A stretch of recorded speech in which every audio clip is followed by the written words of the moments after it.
Welcome to The Business. I'm Catherine Robinson. Coming up on the program, the lockdown that almost shut down part of Australia's grocery network, how southwestern Sydney feeds the nation. It's a critical piece of national infrastructure for food distribution, which is why we have to take all the measures and precautions that we can to keep our team members safe. And fueling the appetite for green hydrogen. Can Australia become the world's largest supplier? We're going to make 15 million tonnes of green hydrogen by 2030 for international export. The message to just stay home to avoid the spread of COVID isn't so simple in some parts of the country. Southwest and Western Sydney are at the centre of the escalating crisis in New South Wales, which has just recorded its worst day of the Delta outbreak with 172 new cases. A total shutdown of those areas would be felt far beyond the state, disrupting supply chains across the country, as Stephanie Chalmers reports. There's a COVID crisis unfolding in the surrounding suburbs, but work continues at this southwest Sydney depot. I just feel lucky that I have this kind of work because we are in an industry that just keeps going no matter what's happening in the world. Leanne Nakib can't do her job from home, like many who work here.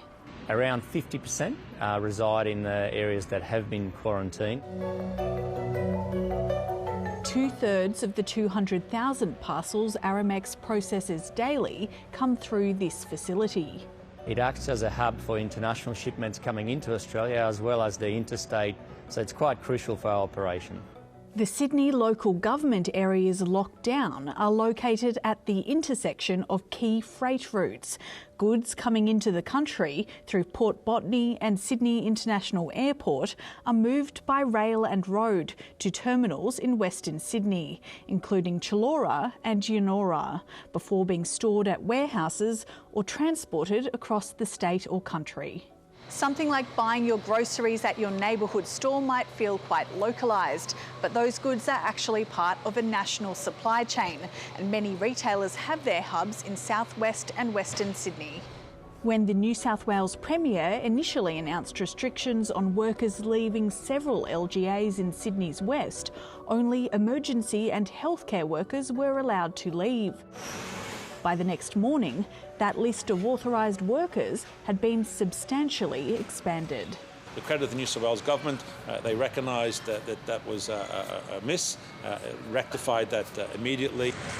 Woolworths has distribution centres in Yennora and Minchinbury. Supply chain boss Paul Graham says shutting those centres would have consequences far beyond Sydney. It's a critical piece of national infrastructure for food distribution, which is why we have to take all the measures and precautions that we can to keep our team members safe. Those precautions include on-site COVID testing and electronic bracelets to ensure staff don't get too close to each other.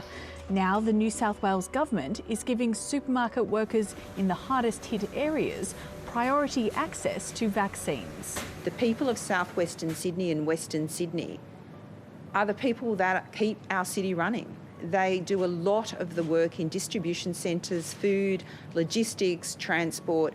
Before the pandemic, 1.1 million workers lived in the region, outnumbering employed residents in Perth and Adelaide. Southwest Sydney's a bit like Chicago is to the US. It's really the muscle. It's one of the fastest growing regions, very strong economy, and a lot of people that don't have that many weeks of pay in savings to get them through. That's why it's not just businesses that are relieved they can keep operating, but workers too. I just feel lucky, I guess. A lot of my friends, they had to go on government support because they work in non-essential businesses pretty much. Getting on with the job of delivering to the nation. Stephanie Chalmers with that story. To markets now, and miners were doing the heavy lifting today. Shares in both BHP and Rio Tinto struck new record highs, and that lifted the broader market. The All Ordinaries closing above 7,700 for the first time ever. And the Aussie dollar is buying a bit over 73.5 US cents. Roger Montgomery from Montgomery Investment Management joined me after the market closed. Roger, reporting season kicked off this week and we're being told to expect earnings growth of up to 35%. What are you forecasting? Well, we're not sure the numbers will be that high, but we do know that the growth will be solid. Remember, coming out of the half-yearly reporting season in February, the expectation was for 15% growth.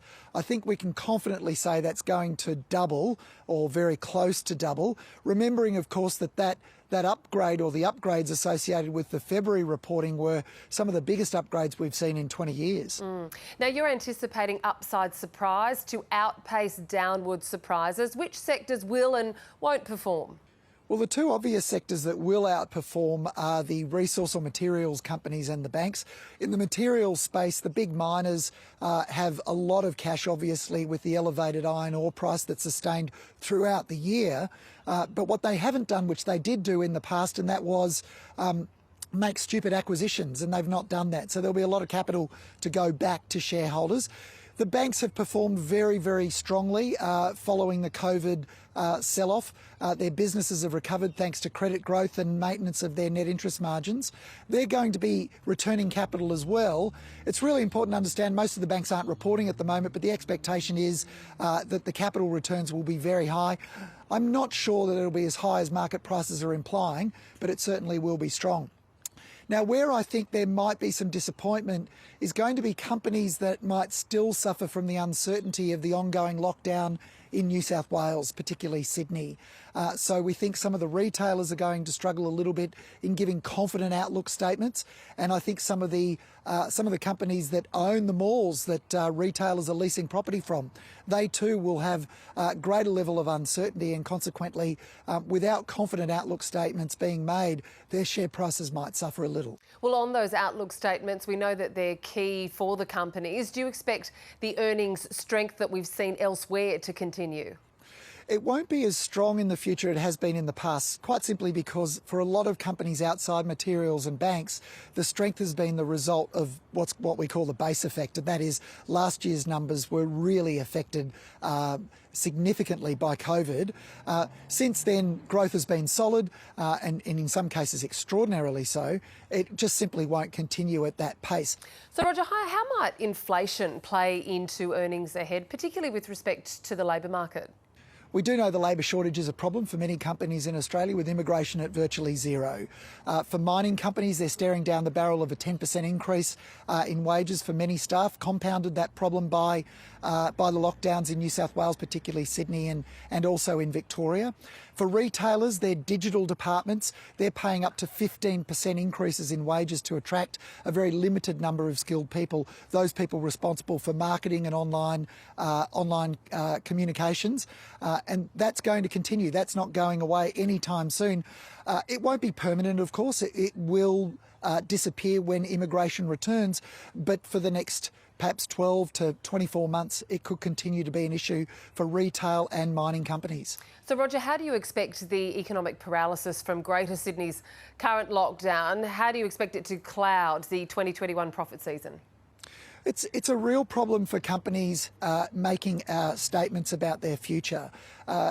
Everything was looking really optimistic when we were back in reopening, but with New South Wales in lockdown again, with that Delta strain causing all sorts of problems, not only in Australia but around the world, particularly in the Netherlands and in the UK, that uncertainty is going to creep into those outlook statements.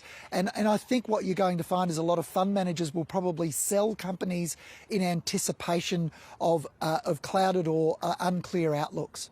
Roger Montgomery, great to talk to you. Thanks for your time. Always a pleasure.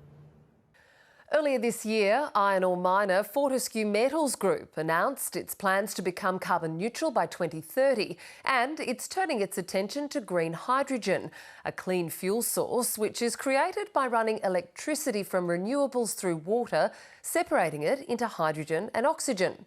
The company's green energy arm, Fortescue Future Industries, has been trialling various hydrogen technologies in Western Australia and has plans to build a 250 megawatt green hydrogen plant in Tasmania. CEO Julie Shuttleworth says the project could be one of the world's largest and create a significant export market. She joined me from Perth earlier. Catherine, it's a critical point in time. We all need to take action to reduce emissions, and green hydrogen is a key part of that journey to reduce emissions across the globe. Here in Australia, with advanced renewable energy resources, and also globally, we can use those renewable energy sources such as hydropower, geothermal, wind and solar to create renewable electricity. And that renewable electricity with electrolysis of water will make green hydrogen. That green hydrogen can be used in the domestic market to blend with natural gas, can be used in heating and even cooking. It can be used in transport of vehicles such as hydrogen fuel cell electric vehicles, and also in mobility of large trucks, even shipping, locomotives, and a range of other uses such as green industrial products where we can make ammonia from green hydrogen and use that to create fertilisers, explosives and other industrial products. So what does Fortescue ultimately want to achieve in its investments in green hydrogen? Fortescue Future Industries has been created by Fortescue as the renewable energy company. We're focused on creating renewable energy resources and creating green industrial products such as green hydrogen. We've got 3 goals. One is to make green hydrogen the most globally traded seaborne energy commodity in the world. We're going to make 15 million tonnes of green hydrogen by 2030 for international export, and we're going to decarbonise Fortescue's operations by 2030. So here at home, our projects will start to develop gigawatts of power in the Pilbara to make green electricity, green ammonia and green hydrogen to decarbonise our operations. And Catherine, we've already started that journey. We've already done trials on trucks, on drill rigs, ship engines, and we've already done trials to make green iron out of our iron ore. Well, Julie, green hydrogen will help bring down Fortescue's emissions, but that's just for Scope 1 and Scope 2 emissions. Should Fortescue be responsible for Scope 3, the emissions created by offshore customers? We're very focused on controlling what we can control, firstly starting by leading by example in our own operations. We are, of course, doing our green iron test work, which will produce green iron without coal, without emissions, and that provides a pathway to work with our customers to help support them with their emissions. Well, your team has established a major facility at Hazelmere in Perth using green hydrogen in industrial processes. What success are you having there? Well, at Hazelmere, we've already run a locomotive on ammonia blended fuel, and we're going to advance that up to fully green fuel in the future. We've already got technology demonstration for hydrogen-powered drill rig, hydrogen-powered truck. We've got a combustion testing chamber for shipping engines. And also in another facility here in Perth, we've been running test work on our iron ore, converting that to green iron at low temperatures without coal. Well, Fortescue is in the process of building a green hydrogen plant in Tasmania. What's the aim of the Bell Bay project and how are negotiations going? Will it get up? The Bell Bay project is very exciting. We're aiming to install about 250 megawatts of electrolysers to produce green hydrogen and then green ammonia from Bell Bay. It has the opportunity to produce about 250,000 tonnes of green ammonia per year. We have already signed an option agreement with TasPorts to negotiate access to the port facility, land and access requirements. We're now discussing with the governments about access to power and water, which is other critical components of that project.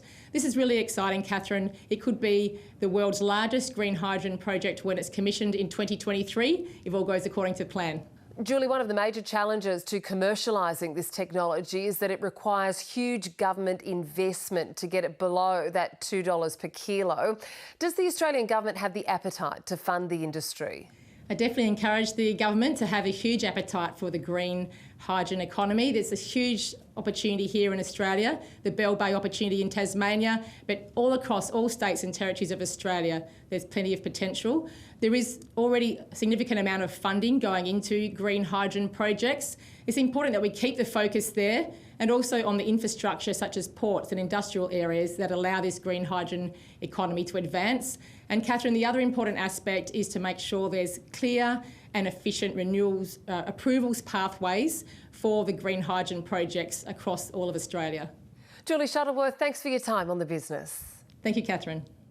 And that's all from The Business. For more on those stories, head online to the ABC News website and click on the business page. And you can always catch the program anytime on iView. I'm Catherine Robinson. Thanks for your company. Good night.